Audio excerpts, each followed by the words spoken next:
From a $500 million portfolio to $7 billion, one of Australia's most respected property developers has been built on discipline, long-term thinking and consistent delivery. I'm Belinda Coates and The Connector starts now.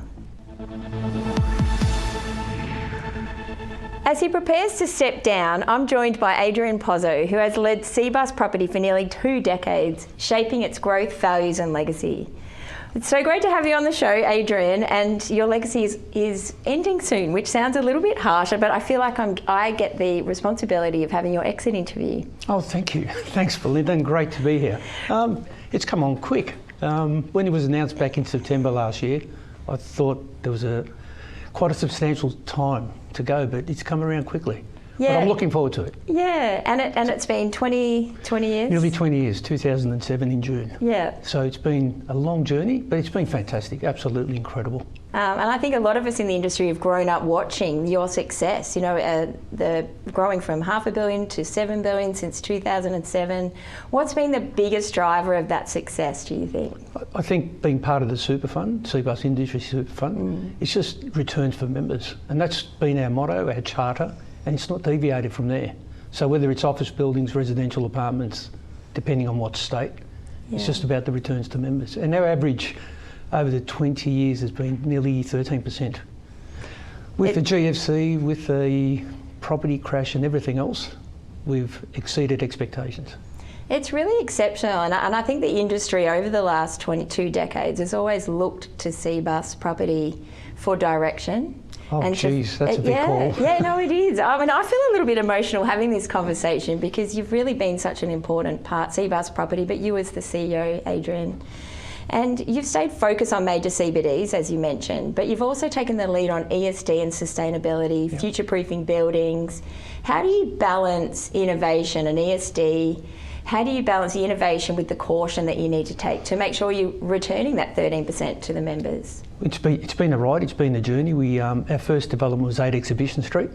ESG, neighbours wasn't even thought of. Yeah. And we finished it at 4.5 neighbours rating, which was at the top. Incredible. Now we're at 6. Yeah. But it's long-term sustainability for the members of the fund.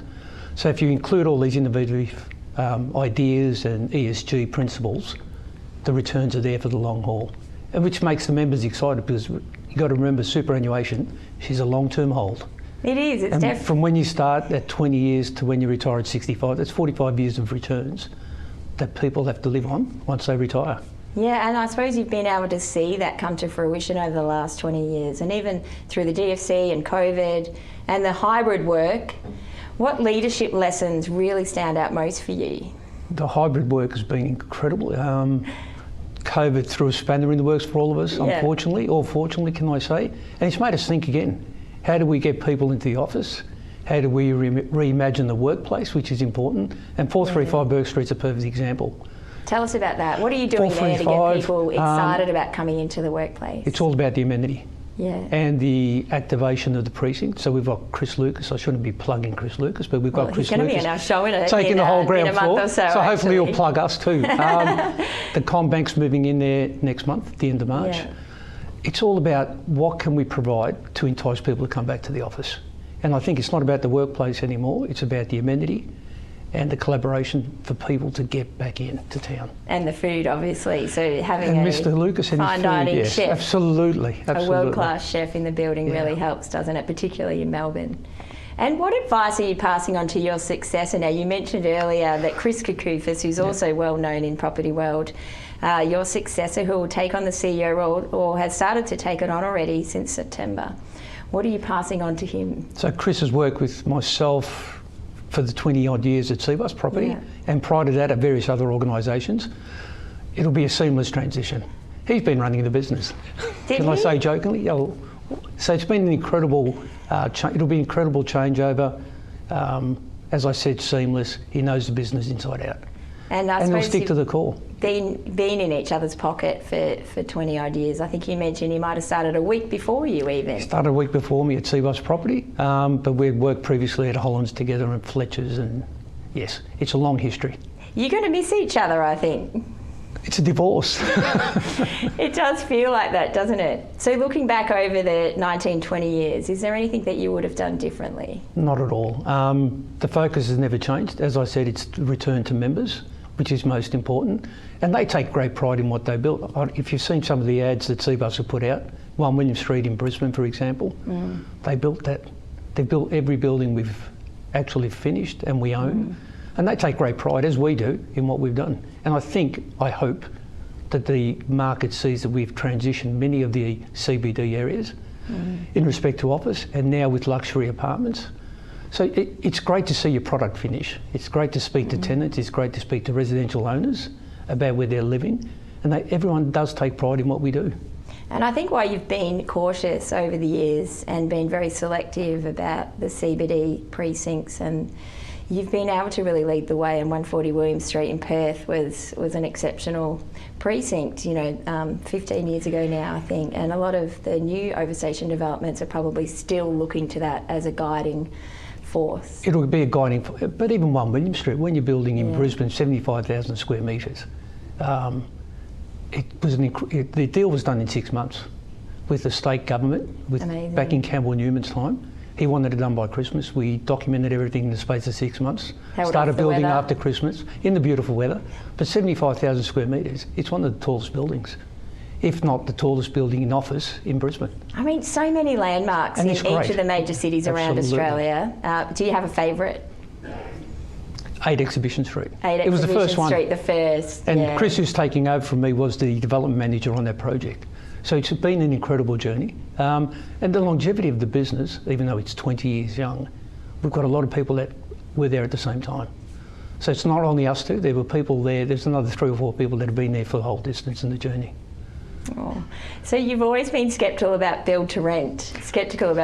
Wrong question. I know, I've been really... Fire away. I like to talk about build to rent, and I think over the last decade I've had a number of conversations with Cbus Property, and there has been that scepticism. In 2026, is there a pathway that works for super fund members? You'll have to speak to the new CEO. New CEO, I love it. I will. It's all about the risk-return profile.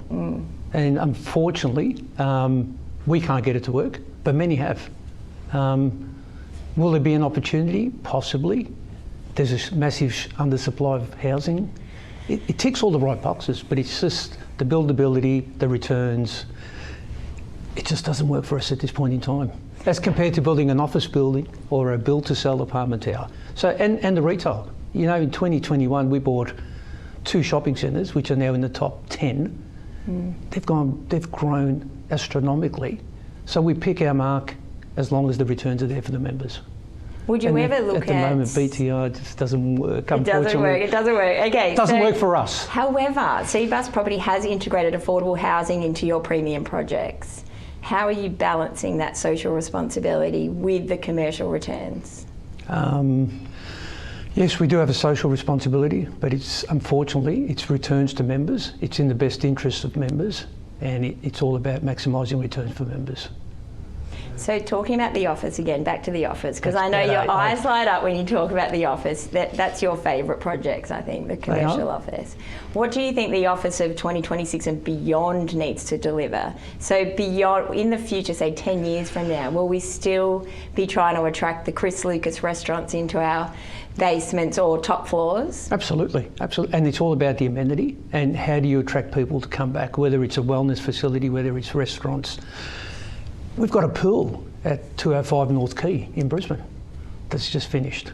Wow. So, the amenity, it's incredible because I still believe in working from the office. Flexibility, no problem, but I still believe that there's a space for collaboration and it can only be done in an office. So we need to find ways of getting people back in.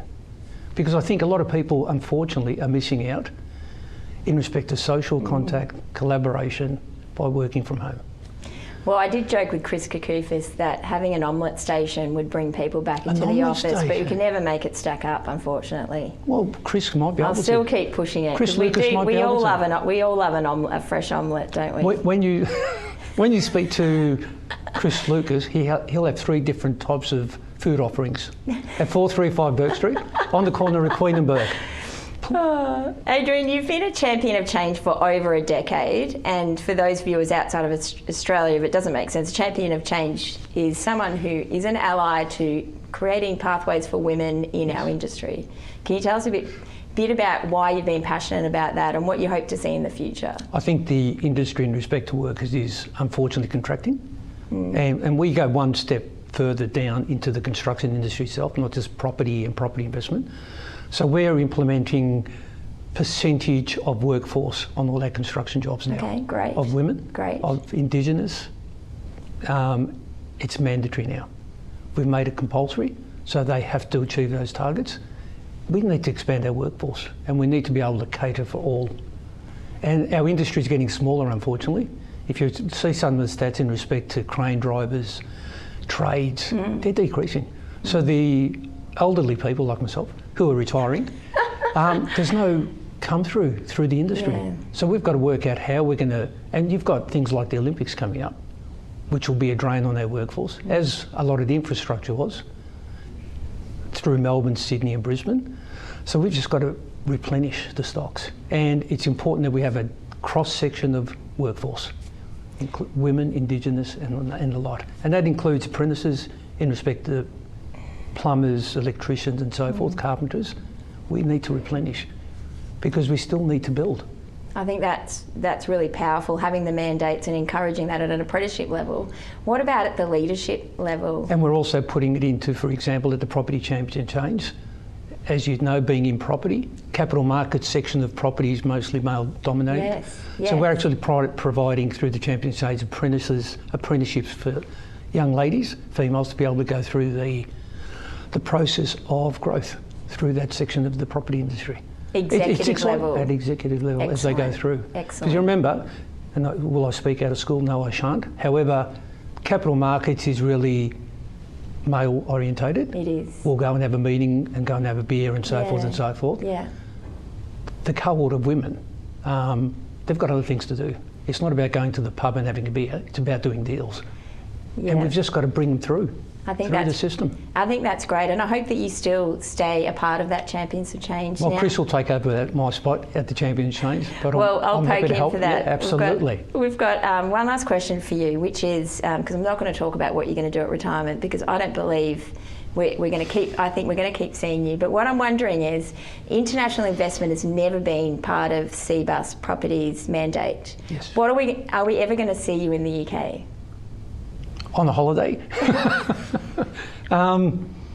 Speak to the new CEO. All right, I think our mandate, unfortunately, CEO. is Australian-based at this point in time. I'm wrapping it up but right it may now, change. but we're going to get you to London soon. All right, thank you so much, Adrian, and Thanks, well done on Belinda. your amazing career. Thank you. Much appreciated. Thank you. This program has been brought to you by Harper B. This is Ticker, and we'll be right back.